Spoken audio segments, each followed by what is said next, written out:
मैं Virendra Pandey, department of education, Veer Kunwar Singh university Ara. पिछली कक्षाओं में हम लोगों ने विशिष्ट बालक के अंतर्गत प्रतिभाशाली बालक एवं सृजनशील बालक के बारे में अध्ययन किए थे। ये दोनों तरह के बालक सामान्य श्रेणी के बालकों से ऊपर के होते हैं। इनकी प्रतिभाओं को, इनके पहचान के नियम को, इनकी शिक्षा की व्यवस्था को हम लोगों ने विधिवत रूप से पिछली कक्षा में अध्ययन किया था। आज हम लोग इस कक्षा में विशिष्ट बालक के अंतर्गत वैसे बालक जो सामान्य श्रेणी के बालक से नीचे के हैं, उनमें से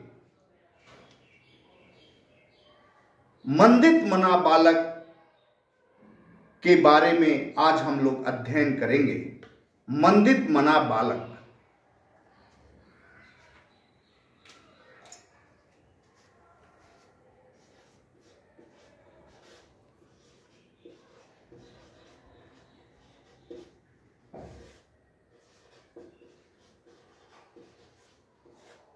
इसको अंग्रेजी में हम लोग बोलते हैं मेंटली रिटार्डेड।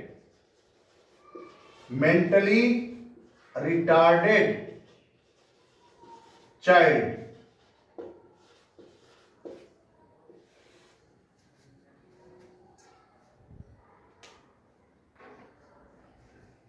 मंदित मना बालक अर्थात मेंटली रिटार्डेड चाइल्ड।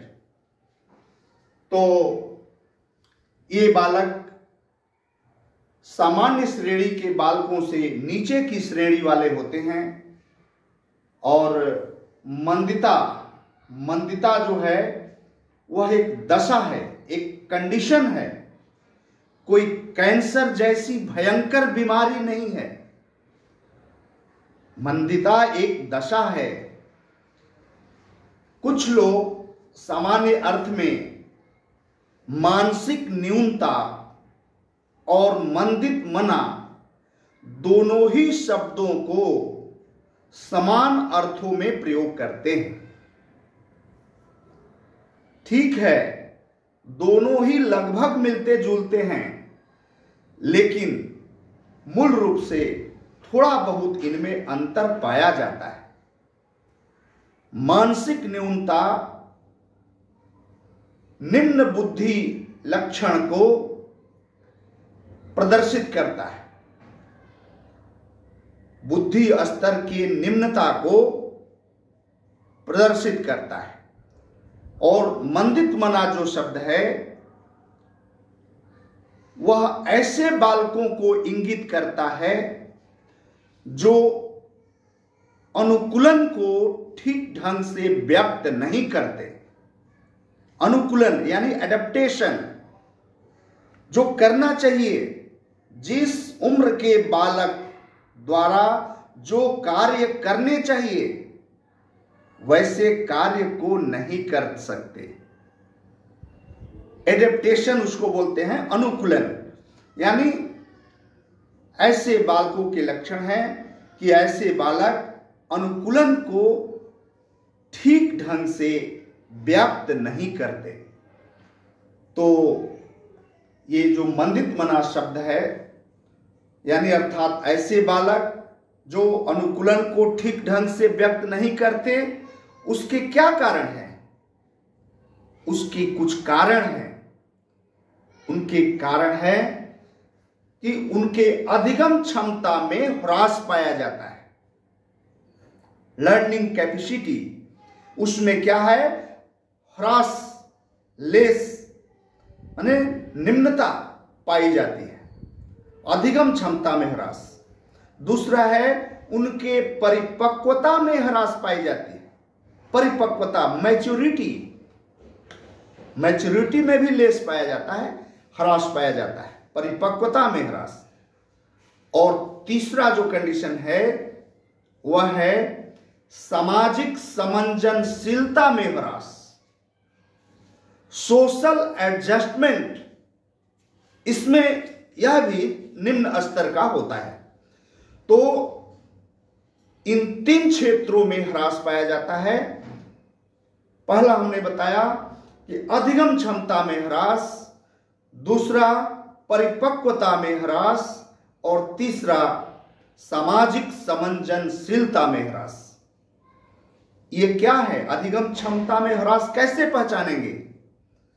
इसके पहचान का तरीका है कि हम देखते हैं कि बच्चे अनुभव द्वारा सीमित योग्यता को प्राप्त करते हैं, सीमित ज्ञान को प्राप्त करते हैं, और उनके सीखने की गति भी हम देखते हैं कि उनकी गति धीमी होती है। तो सामान्य गति से वे धीमी गति से सीखते हैं और अनुभव द्वारा वे सीमित योग्यता को प्राप्त करते हैं। तो ये है उनके अधिगम क्षमता में ह्रास। दूसरा है परिपक्वता में ह्रास, मैच्योरिटी। इसमें ह्रास कैसे हम समझते हैं? तो इसके लिए हम देखते हैं कि बालक में सही ढंग से खड़े होने, सही ढंग से रेंगने, सही ढंग से चलने, सही ढंग से बात करने, सही ढंग से व्यवहार करने, इन सारी क्रियाओं में ह्रास पाया जाता है। तो ये ऐसे बालक, ये जो क्या कहेंगे कि मैच्योरिटी में यानी परिपक्वता में ये धीमी गति से चलते हैं। परिपक्वता को जिस उम्र में जितना ग्रहण करना चाहिए उतना ग्रहण नहीं कर पाते। तो ये है उनके परिपक्वता में ह्रास। और तीसरा जो है वह है सामाजिक समंजनशीलता में ह्रास। सामाजिक समंजनशीलता, ये समंजनशीलता क्या है? समंजनशीलता का मतलब है कि एडजस्टमेंट करना, सबके साथ एडजस्ट करना। इसको हम यांत्रिक क्षेत्र से भी उदाहरण के रूप में प्रदर्शित कर सकते हैं। जैसे हम जानते हैं कि कोई भी मशीन तभी सुचारू ढंग से चलती है और तभी वह अपने कार्य को गतिमान रखती है जब उसके सारे कल पुर्जे व्यवस्थित ढंग से उपयुक्त स्थान पर सेट हो। जब सभी कल पुर्जे सही ढंग से सेटेड होते हैं तो मशीन सुचारू ढंग से बिना किसी रगड़ के, बिना किसी रुकावट के वह पानी की तरह चलती रहती है और वह अपने कार्य को सही दिशा में ले जाती है। तो इसी तरह मनुष्य का जीवन भी है। मनुष्य अगर सबके साथ एडजस्ट करना सीख जाता है, हमारे मित्रों के साथ कैसा व्यवहार होना चाहिए, माता पिता के साथ कैसा व्यवहार होना चाहिए, आस पड़ोस के साथ कैसा व्यवहार होना चाहिए, छोटे बच्चों के साथ कैसा व्यवहार होना चाहिए, विद्यार्थियों के साथ कैसा व्यवहार होना चाहिए, बड़े बुजुर्गों के साथ कैसा व्यवहार होना चाहिए, इन सारे क्रियाकलापों को जब बालक सही एवं उपयुक्त ढंग से सीखकर सही ढंग से प्रदर्शित करता है तब हम कहते हैं कि बालक में समंजनशीलता अच्छी है। लेकिन आज हम लोग जो पढ़ रहे हैं मंदित मना बालक, तो ऐसे बालकों में इन सारी चीजों का अभाव पाया जाता है। समंजनशीलता का अभाव या समंजनशीलता में कमी पाई जाती है। इसलिए ऐसे बालकों को मंदित मना बालक कहा जाता है। तो मुख्य रूप से हम लोगों ने ये सीखा कि मंदित मना बालकों में 3 क्षेत्रों में प्रायः ह्रास देखने को मिलता है। वह क्या है? पहला अधिगम क्षमता में ह्रास, दूसरा परिपक्वता में ह्रास और तीसरा सामाजिक समंजनशीलता में ह्रास। श्यामपट पर नोट कर देते हैं। इनकी पहचान हम कैसे करते हैं? 3 क्षेत्रों में। पहला, अधिगम क्षमता में ह्रास।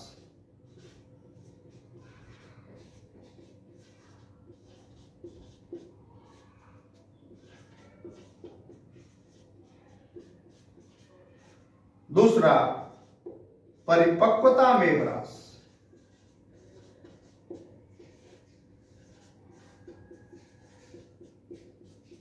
और तीसरा, सामाजिक संवेदनशीलता।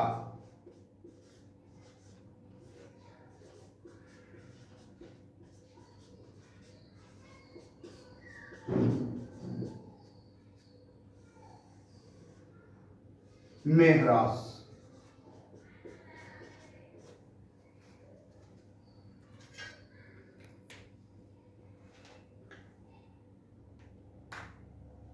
तो इन 3 क्षेत्रों में ह्रास पाया जाता है। इस प्रकार मंदित मना बालकों को इस प्रकार हम पहचानते हैं और मंदित मना बालक की परिभाषा हम इस रूप में व्यक्त कर सकते हैं कि ऐसे बालक जो अनुकूलन को ठीक ढंग से व्यक्त नहीं कर सकते, मंदित मना बालक कहे जाते हैं।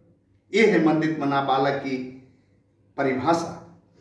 अब ऐसे बालकों की कुछ विशेषताएं भी देखने को मिलती है। क्या विशेषताएं होती है ऐसे बालकों में? तो कुछ विशेषताएं जो प्रमुख हैं, उनमें पहली विशेषता है कि मंदित मना बालक में निम्न बुद्धि स्तर का बोध होता है। यानी जो हम लोग बुद्धि लब्धि पढ़े थे, बुद्धि लब्धि कैसे निकालते हैं, तो इनकी जब बुद्धि लब्धि हम निकालते हैं तो इनकी बुद्धि लब्धि कम आती है। और बुद्धि लब्धि के प्रकार भी पढ़े थे, उन प्रकारों के अंतर्गत जब हम देखते हैं तो ये बालक एकदम निचली श्रेणी में आ जाते हैं, सामान्य बालक से नीचे की श्रेणी में आ जाते हैं। तो इनकी विशेषता क्या है? मंदित मना बालक में निम्न बुद्धि स्तर का बोध होता है। दूसरा, मंदित मना बालकों के 2 प्रकार होते हैं। 2 प्रकार कौन कौन? पहला है शिक्षणीय मंदित मना और दूसरा है प्रशिक्षणीय मंदित मना। शिक्षणीय मंदित मना माने जो थोड़ा कम पिछड़े होते हैं, तो वे शिक्षण से यानी टीचिंग कार्य से उनको थोड़ा सुधार किया जा सकता है। उनको सामान्य बालकों की श्रेणी में टीचिंग से ही लाया जा सकता है। लेकिन जो विशेष रूप से पिछड़े होते हैं, उन्हें मात्र हम टीचिंग से सामान्य बालक की श्रेणी में नहीं ला सकते। उनके लिए ट्रेनिंग की आवश्यकता पड़ती है, प्रशिक्षण की आवश्यकता पड़ती है, विशेष व्यवस्था की आवश्यकता पड़ती है। तो वे बालक प्रशिक्षणीय मंदित मना कहलाते हैं। तो इनकी 2 कैटेगरी, पहली शिक्षणीय मंदित मना, और एक बात और है कि शिक्षणीय मंदित मना में बालक का जो बुद्धि लब्धि है वह 50 एवं 70 के मध्य होता है। बुद्धि लब्धि जब हम इनकी निकालते हैं तो 50 और 70 के मध्य इनकी बुद्धि लब्धि आती है। और जो प्रशिक्षणीय मंदित मना होते हैं उनकी बुद्धि लब्धि 50 से कम आती है।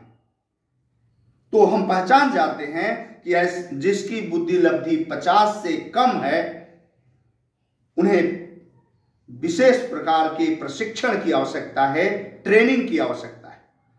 और जिसकी बुद्धि लब्धि 50 एवं 70 के बीच में है, तो उनको हम शिक्षण द्वारा आगे बढ़ाने का प्रयास करते हैं। तो बालक, ऐसे मंदित मना बालकों की पहली विशेषता हमने बताया कि इसमें निम्न बुद्धि स्तर का बोध होता है। दूसरा हमने बताया कि इसकी 2 कैटेगरी होती है, शिक्षणीय मंदित मना और दूसरा प्रशिक्षणीय मंदित मना। तीसरी कैटेगरी है कि मंदित मना बालक मानसिक रूप से तो पिछड़े होते ही हैं, साथ ही शारीरिक दृष्टि से भी पिछड़े होते हैं, व्यवहारिक दृष्टि से भी पिछड़े होते हैं। यानी शारीरिक और व्यवहारिक दोनों दृष्टि से प्रायः ये पिछड़े होते हैं और दोनों ही चीजों में इनमें असंतुलन की स्थिति पाई जाती है। नेक्स्ट बिंदु भी हम ये कह सकते हैं कि इनकी एक और विशेषता भी है कि मंदित मना बालक निचली श्रेणी पर होते हुए भी सामान्य बालकों के साथ चाहते हैं कि हम एडजस्ट करें, माने सामान्य बालकों जैसा व्यवहार करना चाहते हैं। यह भी इनकी विशेषता है। और नेक्स्ट विशेषता हम यह कहते हैं कि ऐसे बालकों की मंदित मना के लक्षण और अधिक स्पष्ट तब होता है जब इन बालकों को हम विद्यालय में प्रविष्ट देते हैं, यानी विद्यालयों में प्रवेश कराते हैं, तब मंदित मना के लक्षण और अधिक उनके स्पष्ट होने लगते हैं।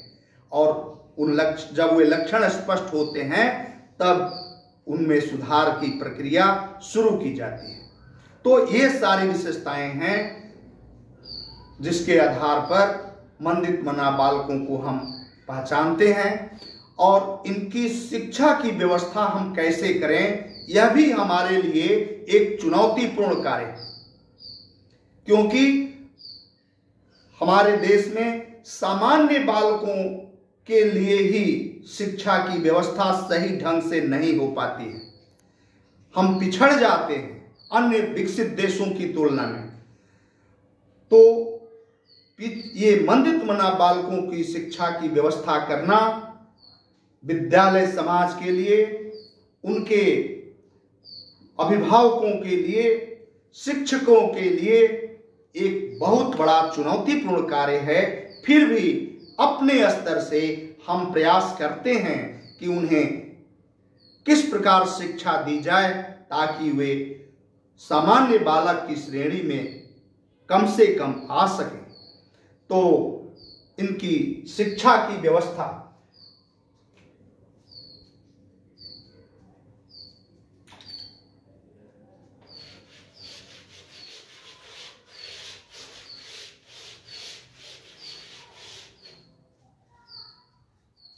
मंदित मना बालकों की शिक्षा।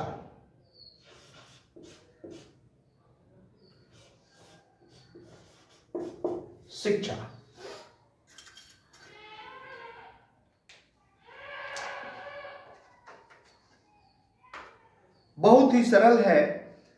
थोड़ा इनके लिए कुछ सुझाव दिए गए हैं। बड़े बड़े विद्वान जो हैं तो मंदित मना बालकों को शिक्षित करने के लिए कुछ सुझाव व्यक्त किए हैं। जैसे उसके कुछ महत्वपूर्ण बिंदु हैं।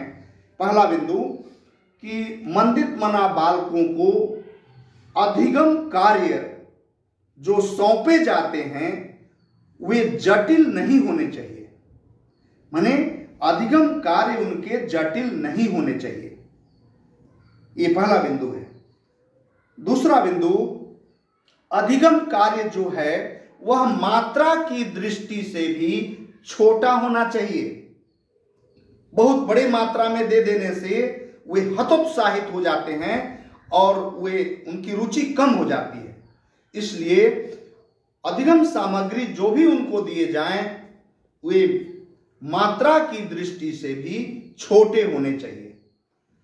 तीसरा बिंदु कि अत्यधिक अधिगम की भी इनकी व्यवस्था करनी चाहिए और इसकी व्यवस्था उन्हें क्रीड़ा स्थलों में, प्रयोगशालाओं में, ये पुस्तकालयों में की जानी चाहिए।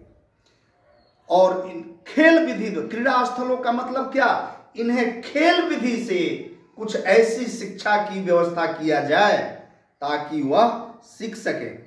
तो कहने का मतलब ओवर लर्निंग, अत्यधिक अधिगम की व्यवस्था इन्हें क्रीड़ा स्थलों के माध्यम से और प्रयोगशालाओं के माध्यम से, पुस्तकालयों के माध्यम से की जानी चाहिए। और नेक्स्ट बिंदु एक ये है कि ऐसे बालकों को यानी मंदित मना बालकों को शिक्षित करने के लिए अभिक्रमित अधिगम की भी व्यवस्था की जानी चाहिए। ये अभिक्रमित अधिगम ये क्या है? Programme learning. क्या है प्रोग्राम लर्निंग? अभिक्रमित अधिगम में व्यक्ति या बालक एक पद से दूसरे पद पर जाता है। तो कैसे जाएगा? तो यानी पहले क्या करता है कि वह छोटे छोटे अंशों में सूचनाओं को प्राप्त करता है। छोटे छोटे अंशों में सूचनाओं को प्राप्त करता है और फिर क्या करता है? दूसरा काम कि वह उस पर अनुक्रिया करता है और अनुक्रिया करने के बाद फिर उसे प्रतिपुष्टि प्रदान होती है। तो ये अभिक्रमित अधिगम माने ब्रांच के द्वारा, लर्निंग प्रोग्राम के द्वारा उन्हें शिक्षित करने की व्यवस्था की जानी चाहिए। ये लर्निंग प्रोग्राम समझ गए होंगे आप लोग। अभिक्रमित अधिगम यानी छोटे छोटे अंशों में सूचनाएं प्राप्त करना, उस पर अनुक्रियाएं करना और इसके बाद प्रबलन प्राप्त होना या प्रतिपुष्टि प्राप्त होना, यह है अभिक्रमित अधिगम। इस व्यवस्था के द्वारा इन्हें शिक्षा की व्यवस्था की जानी चाहिए।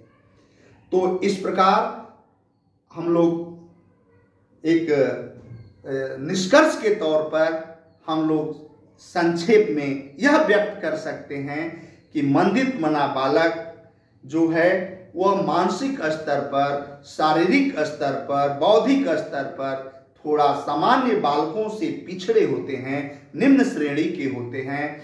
और मंदिता एक दशा है, एक कंडीशन है। यह कोई भयंकर बीमारी नहीं है, कैंसर जैसी भयंकर बीमारी नहीं है। इसलिए मंदित मना बालकों को भी हमें आगे बढ़ाने का प्रयास करना चाहिए। इनकी पहचान करने के लिए हमने बताया कि इनमें प्रायः पहचान तब होती है जब इन 3 क्षेत्रों में इनमें ह्रास देखा जाता है। पहला हमने बताया अधिगम क्षमता में ह्रास यानी लर्निंग कैपेसिटी इनकी कम होती है। दूसरा है परिपक्वता में ह्रास यानी मैच्योरिटी कैपेसिटी भी कम होती है। और तीसरा सामाजिक समंजनशीलता में ह्रास यानी सोशल एडजस्टमेंट कैपेसिटी भी कम होती है। इन 3 क्षेत्रों में ह्रास इनमें पाए जाते हैं। और हमने ये भी बताया कि इनकी क्या क्या विशेषताएं हैं। तो विशेषताएं में इनमें निम्न बुद्धि स्तर का बोध होता है। ये 2 कैटेगरी के होते हैं, शिक्षणी और प्रशिक्षणी। शिक्षणी जो होते हैं उनकी बुद्धि लब्धि 50 एवं 70 के बीच होती है और प्रशिक्षणी जो होते हैं उनकी बुद्धि लब्धि 50 से भी कम होती है। और तीसरा भी हमने बताया कि ऐसे बालक निचली श्रेणी पर होते हुए भी सामान्य स्तर के बालकों जैसा व्यवहार करना सीखते हैं, चाहते हैं। और ये भी बताया कि ये ऐसा मंदित मना बालक मानसिक रूप से तो पिछड़े होते ही हैं, शारीरिक रूप से भी, व्यवहारिक रूप से भी पिछड़े होते हैं। और नेक्स्ट हमने ये भी बताया कि मंदिता के लक्षण बालकों में और अधिक स्पष्ट तब होते हैं जब उन्हें विद्यालयों में दाखिला कराया जाता है।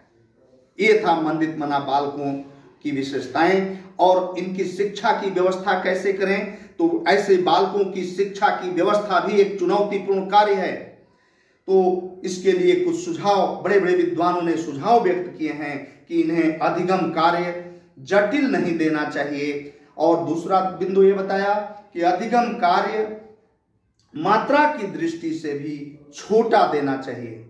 और तीसरा ये बताया कि इनके लिए अत्यधिक अधिगम की व्यवस्था करनी चाहिए, ओवर लर्निंग की व्यवस्था करनी चाहिए। और वह व्यवस्था खेल के माध्यम से, क्रीड़ा स्थलों के माध्यम से, प्रयोगशालाओं के माध्यम से, परियोजनाओं के माध्यम से, पुस्तकालयों के माध्यम से इन्हें कराया जाना चाहिए। और सबसे इंपॉर्टेंट पॉइंट इनकी शिक्षा के लिए यह सुझाव दिया गया विद्वानों द्वारा कि इनके लिए अभिक्रमित अधिगम की व्यवस्था की जाए, यानी लर्निंग प्रोग्राम की व्यवस्था की जाए। और लर्निंग प्रोग्राम में क्या होता है, ये सूचनाएं प्राप्त करते हैं और उस पर अनुक्रियाएं करते हैं और अनुक्रियाएं करने के बाद उन्हें स्वयं प्रतिपुष्टि प्रदान होती है। तो ये था मंदित मना बालक। ऐसे बालक जो अनुकूलन को ठीक ढंग से व्यक्त नहीं करते, ऐसे ही बालक को हम मंदित मना बालक कहते हैं। तो आज हम इस कक्षा को यहीं विश्राम देते हैं। नमस्कार।